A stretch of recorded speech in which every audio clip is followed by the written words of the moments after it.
Life can be pretty strange sometimes. Like this one day, I was at the park, and I accidentally flung a scoop of chocolate ice cream right onto someone's pants. Let's just say, my name's Julie, and clumsy moments seem to follow me everywhere. I was enjoying the sunny day with my favorite ice cream when I tripped, right near a bench where a guy was sitting, totally focused on his phone. "Oh no, I'm so sorry," I blurted out as the ice cream landed right on his leg. He looked up, more amused than upset, and then something unexpected happened. He laughed. "Guess I needed a little extra chocolate today," he joked. His easygoing reaction made me feel a bit less embarrassed. I quickly grabbed some napkins to clean up the mess. "I promise, I'm not usually an ice cream attacker," I said, trying to laugh it off. He waved his hand and smiled.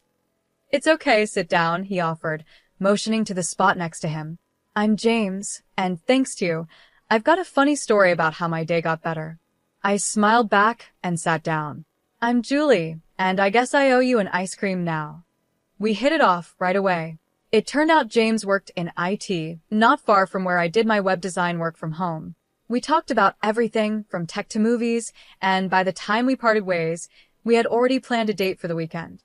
Fast forward, and things between us were going great. But then came the day I met his mom, Mrs. Charles. James had mentioned she was a bit old-fashioned, but nothing could have prepared me for meeting her. When I walked into their family home, there she was, sitting with a big astrology book open in front of her. "Hi, I'm Julie," I said, reaching out to shake her hand. She looked me up and down, clearly judging me, before lightly taking my hand. "James tells me you're a web designer and work from home," she said in a tone that made it sound like it wasn't a real job. "Yes, I've been doing it for a couple of years now, and it's going really well," I replied, feeling my face flush. She just hummed, flipping through her astrology book. "And when's your birthday, dear?" I told her, and she ran her finger along the pages of her book before clucking her tongue. "Oh, that's a tough date. Very challenging and not astrologically compatible with my James," she said, looking disappointed. I tried to stay calm, but it wasn't easy. "Well, we're doing just fine so far," I said. Mrs. Charles smiled, but it wasn't a friendly one. It was the kind of smile that made it clear she thought she knew better. "We'll see, dear. These things have a way of showing their true colors in time." The whole visit was tense. Everything she said felt like a subtle dig at me, my job, my background, even my taste in clothes. It was obvious that I wasn't what she had in mind for James. After 5 years of dating, dealing with her cold attitude, and just handling life's ups and downs, James and I decided to get married. Yeah, 5 years since that ice cream incident. But we were solid. Nothing could really shake us. One lazy Friday, we were sitting on the couch watching old comedy movies when James turned to me, his eyes serious, which was unusual for him. "Julie, I've been thinking," he said, and my stomach did that weird flip, like butterflies going crazy. "What's up?" I asked, trying to sound relaxed, even though my heart was racing. "I kinda want to spend the rest of my life watching bad movies with you. What do you say we make it official?" His smile was hopeful, almost shy, which wasn't like him at all. I laughed, mostly out of relief, because I wanted this more than anything. "Are you asking me to marry you without a ring, James Charles?" "Damn right I am," he said, grinning. "But I promise I'll get you a ring that'll make up for this lame proposal." He hugged me, and it felt like everything was just right. Planning the wedding, though, was a whole other story, especially with Mrs. Charles giving her opinion at every turn. One evening, we were picking out wedding invites, and of course, she was there looking over my shoulder like a hawk. "You're not seriously considering this design, are you?" She frowned at the floral pattern James and I had chosen. "It's far too girly." "Mom, it's what we want." "I like it," James said, always standing up for me. "I like it too," I added, more to stand my ground than anything else. I wasn't going to let her control every decision we made. "It's your wedding," she sighed, clearly unhappy. "But remember, the invitation set the tone for the whole event. The big day came faster than I expected. It was perfect, beautiful even, despite Mrs. Charles's constant hovering. James looked amazing, and when I walked down the aisle toward him, his grin said it all. We had our wedding ceremony outside, under a big old oak tree. The Henry was a friend of James's. Someone who knew us both well as a couple, not just as two people getting married. Do you, Julie, take James to be your lawfully wedded husband, to have and to hold from this day forward, for better or worse, for richer or poorer, in sickness and in health, until death do you part? And do you, James, take Julie to be your lawfully wedded wife, to have and to hold from this day forward, for better or worse, for richer or poorer, in sickness and in health, until death do you part?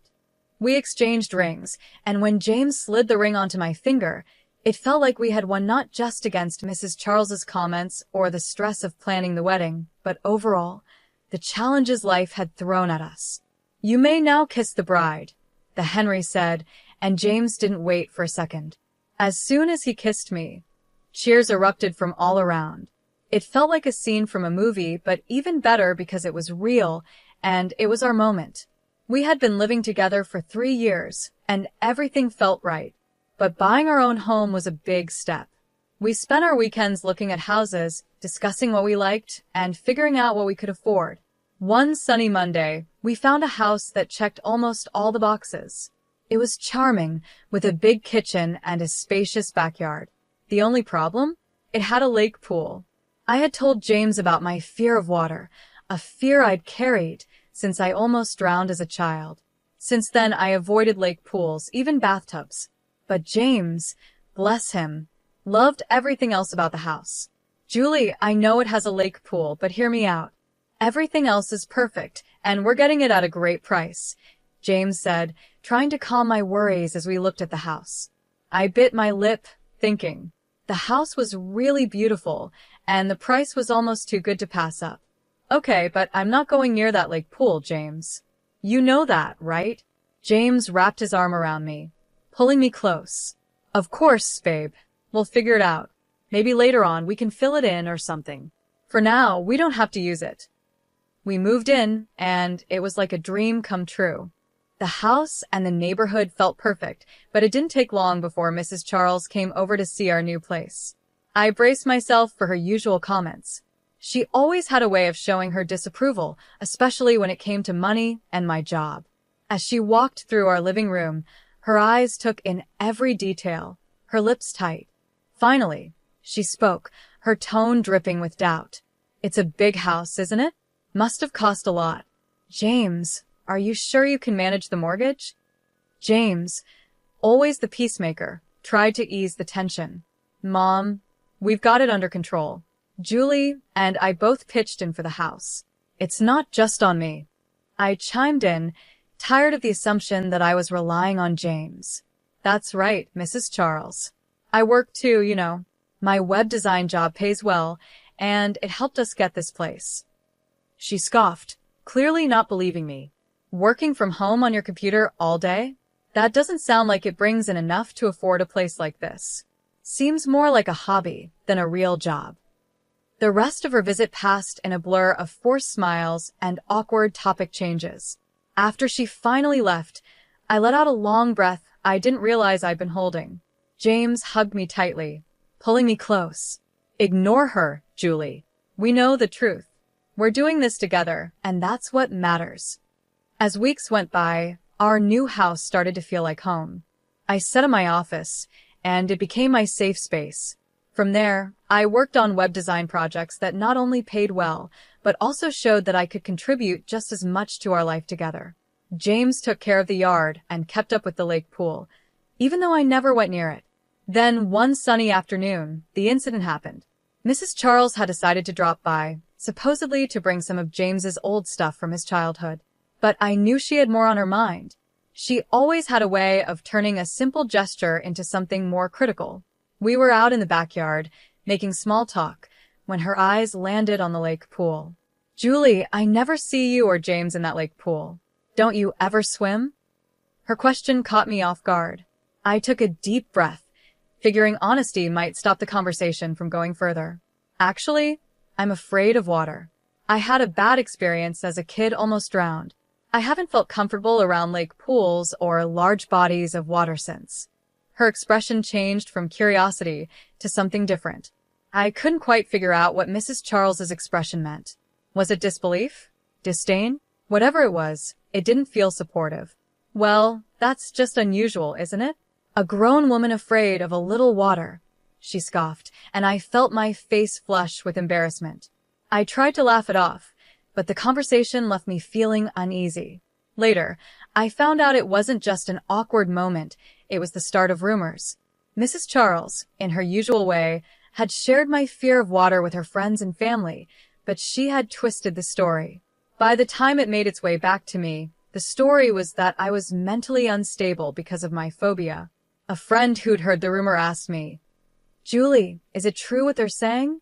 That you're too scared to even look at your own lake pool?" I felt hurt and betrayed, so I talked to James about it. He was just as surprised. "She said that? That's it. I'm talking to her. This has to stop." James confronted his mother, and things exploded.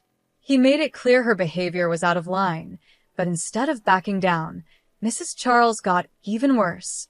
She started accusing me of manipulating James and trying to keep him away from her. One afternoon, she called me directly, her voice sharp and accusing. "You're just trying to keep me out of the house. What are you hiding, Julie? Meeting someone else while my son's at work?" Her words were like poison, meant to hurt me. I was stunned. "Mrs. Charles, that's ridiculous. I would never cheat on James, you know that." But she wouldn't listen. "Oh, I know your type. You think you're clever, but I know what's going on." I told James about the call, and he was just as shocked. "She said that? That's insane, Julie. You know it's not true, and I know it's not true," he said, trying to laugh it off. But I was shaken. The fact that his own mother would go so far to make me look bad was disturbing.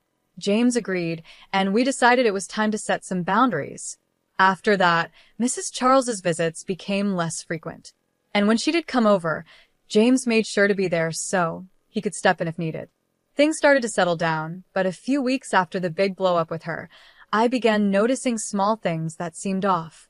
Little things that wouldn't mean much to anyone else, but to me, they felt like signs. It started with the feeling of being watched. At first, I thought I was just imagining it. When I was at the grocery store, picking out vegetables, I'd get this strange feeling, like someone was staring at me. I'd turn around and sometimes catch a glimpse of someone looking away quickly. I told myself it was nothing, probably just other shoppers. But then it happened again, this time at the laundromat. I was folding clothes when that same feeling came over me. I glanced up and saw a man standing across the street, just staring straight at me.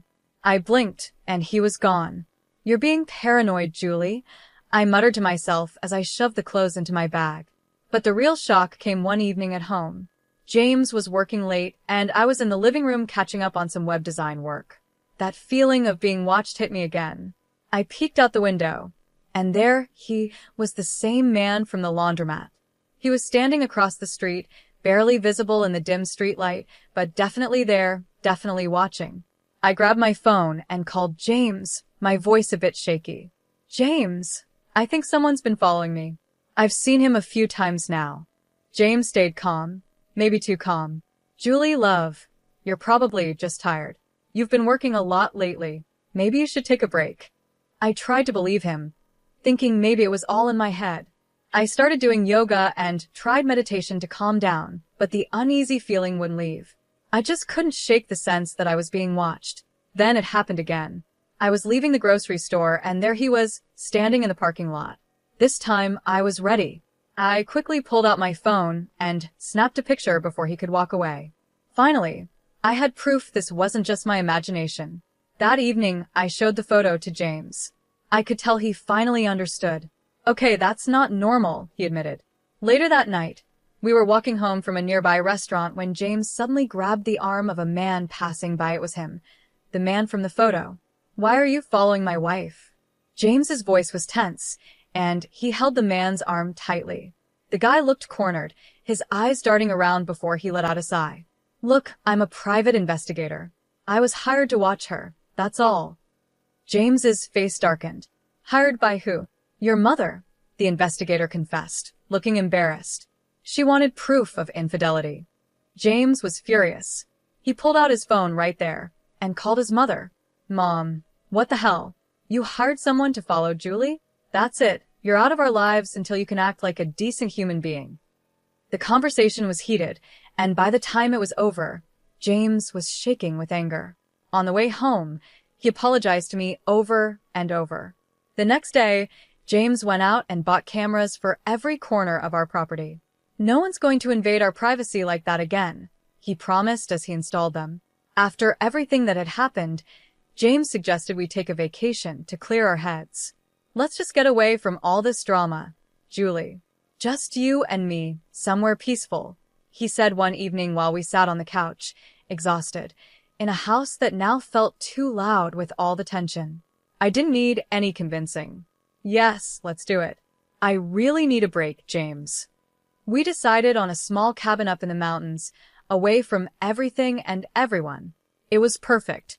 The air was fresh, the views were beautiful, and most importantly, it was just the two of us. No distractions, no interruptions. Up there, surrounded by nature's calm, I could feel all the stress melting away. We spent our days hiking and our evenings cuddled up by the fire. I could finally breathe again, laugh again, and just be myself without worrying about anything. When we returned home, I was glowing not just from the mountain sun, but from a newfound joy. I was pregnant. We found out a few weeks after we got back, and it filled us with happiness, though I also felt a bit anxious. I didn't want anyone to know yet, especially not Mrs. Charles. I was afraid the stress she could bring might harm our little miracle, something we had been waiting for so long. Working from home made it easy to keep the pregnancy a secret. I didn't go out much, and my belly stayed small, which the doctor said was a little unusual, but nothing to worry about. Every pregnancy is different, he assured us during one of my checkups. As I approached my 9th month, it became harder to keep my condition hidden. James and I decided it was finally time to share our news. We planned a small celebration at our home, a baby shower of sorts, inviting all our relatives. Despite everything that had happened, I felt it was the right thing to invite Mrs. Charles. Taking a deep breath, I dialed her number, my heart racing. It rang 5 times before she answered. Hello. Hi, it's Julie, I said, trying to keep my voice steady. I wanted to share some news. James and I are expecting a baby. We're having a little get-together next week to celebrate, and we'd love for you to come. There was a long pause. Long enough to make me worry I had made a mistake. Then her voice, surprisingly calm, said, I'll be there. The day of the celebration arrived, and our home was filled with laughter and joy. Our relatives fussed over baby clothes, making guesses about whether it would be a boy or a girl. I mingled with the guests, my hand often resting on my small belly, feeling the gentle kicks of our baby. Everything was fine until my worst fear came true. Mrs. Charles showed up. Throughout the afternoon, she kept her distance, whispering to anyone who would listen, hinting that my pregnancy was a lie. Look at her, she said spitefully. 9 months pregnant and barely showing. She's made this all up to trap my son and take his money. Thankfully, her words didn't have much effect. The guests chuckled and rolled their eyes, knowing her history of constant disapproval of me. They dismissed her accusations as just another one of her wild stories. But Mrs. Charles didn't stop. I'll prove it to all of you, she muttered angrily, stomping off, her face red with either anger or embarrassment, maybe both. Feeling a mix of frustration and determination to end this nonsense, I followed her out to the courtyard near the lake pool. Can we just talk? This isn't true, and you know it, I pleaded, keeping my voice steady even though I felt a storm of emotions inside. Her face twisted with anger. Save it. I know exactly what you're up to, she snapped, her tone ice cold. As I turned away, desperate to convince her, I suddenly felt a hard shove from behind. I lost my balance and stumbled forward. The edge of the lake pool came closer, and before I knew it, I was falling into the water. Fear took over as I sank, the same panic from my childhood gripping me. Darkness crept into my vision as I struggled, my mind screaming for help. When I woke up, I was in a hospital bed, the soft beeping of machines filling the room. James was there, his face pale and worried as he held my hand tightly. How's the baby? I croaked, my voice barely above a whisper. James squeezed my hand, his eyes filled with tears. The doctors had to do an emergency delivery. "He's in intensive care now," he whispered, his voice shaking with fear. My heart sank, tears welling up in my eyes. Our baby, our little boy, was fighting for his life in an incubator. The next morning, I woke up still in shock, the events of the previous night playing over and over in my mind like a terrible loop. Feeling weak, but determined to understand what had really happened, I turned to James. "You need to check the security footage from last night," I said. I turned to James, my voice shaky but urgent. "Your mom, she pushed me into the lake pool. It wasn't an accident." James looked confused, almost unwilling to believe it. "Julie, are you sure? Mom can be tough, but to physically push you? That doesn't sound like her." "Just check the cameras, please," I insisted, my stomach in knots, afraid he wouldn't take me seriously. James nodded slowly, pulling out his laptop to access the security footage from the cameras we had installed. The tension in the room was thick as he fast-forwarded through the video. I watched his face change from doubt to shock and horror as the truth played out on the screen. "Oh my God. Julie, I'm so sorry. I can't believe she did this," he stammered, his face pale as he looked at me, the laptop forgotten beside him. He immediately called the police. The evidence was undeniable, leading to his mother's quick arrest. Mrs. Charles was charged, and the trial was set. Her defense was that it was all a joke, a way to prove I was faking my pregnancy. She claimed she thought my belly was fake and expected it to fall off when I hit the water, exposing my lie in front of everyone. But the video and witness testimonies told a different story. The jury didn't believe her excuse of a prank gone wrong. She was found guilty of assault and reckless endangerment. The judge, stern in his verdict, sentenced her to 2 years in prison. He also ordered her to pay substantial compensation for our medical bills and the rehabilitation costs for our son, who had been born prematurely due to the trauma of the incident. To cover the fines and compensation, Mrs. Charles had to sell her house. As our son fought through his early months, undergoing many medical treatments and therapy to catch up in his development, the strain on us was immense. Every day was filled with hospital visits, therapy sessions, and constant worry. But over time, with relentless care and medical help, our little boy began to thrive. Through it all, James and I grew closer. The challenges we faced only strengthened our bond, and our love for each other and for our son deepened in ways we hadn't imagined. As Mrs. Charles's release date got closer, I made an important decision for our family's safety. I filed for a restraining order against her, and it was granted. She was not allowed to have any contact with us, especially with our son. It wasn't an easy decision, but it was necessary. Keeping our child safe was the most important thing, and we couldn't risk more problems in our lives. One evening, after we put our son to bed, James looked at me with a gentle smile. "You know, despite everything, I feel lucky. We have each other, we have him, and we have a future." It James the end of a difficult chapter in our lives, but more importantly, it was the start of a new one filled with hope, healing, and happiness.